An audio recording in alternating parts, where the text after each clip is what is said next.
Hardest part about taking care of the patients that were addicted to the opioids was just seeing what the babies were having to go through. But I still tried to treat each person like that they were any other patient that I had. I tried not to let the fact that I knew their child was going to go through withdrawals and going to be hospitalized in the NICU for months. I tried not to let that affect how I took care of them. The Appalachian region is currently in the midst of the opioid crisis and has been for years now. What to do and how to counter the problem is unknown. We went on campus to University High School to get Virginia Fulton's perspective on the epidemic, as she has seen the devastation firsthand. I worked at an inpatient psychiatric hospital and saw people come in repetitively to withdraw, and then we would discharge them, and a couple months later they'd be back into withdrawal again. So that program wasn't successful. We weren't able to successfully sustain them staying clean and sober. So I'm not sure that I don't know what a good answer would be to that.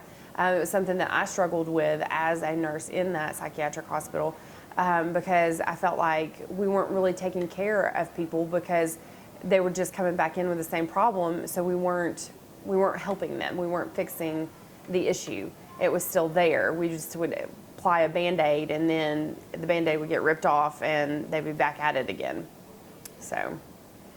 For Fulton, she didn't want to give the wrong impression that she was misrepresenting her patients in any way, despite the ongoing struggle for the children to come.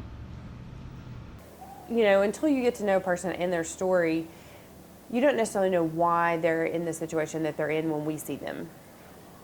So I always tried to think, well, I would still want, if it was, a family member of mine, I would still want them to be treated just the same as any other patient, despite any issues that they had or anything that another nurse didn't agree with. The opioid problem surrounding Johnson City has been alarming. For Fulton, unlike going to the emergency room, the situation might not be a quick fix.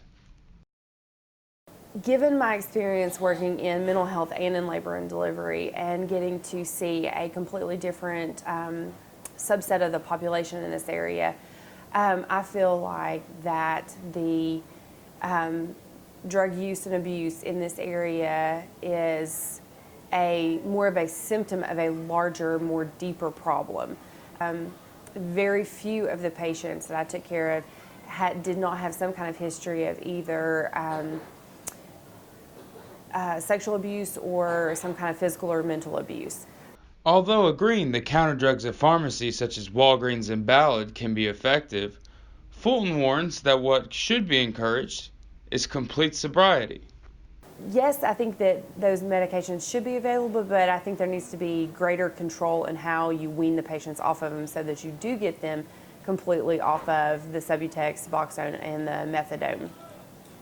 Because if you take anybody and put them in any kind of rehab facility, the entire goal is to get them off of the drug that they are addicted to, not just switch it out for another one that's technically legal.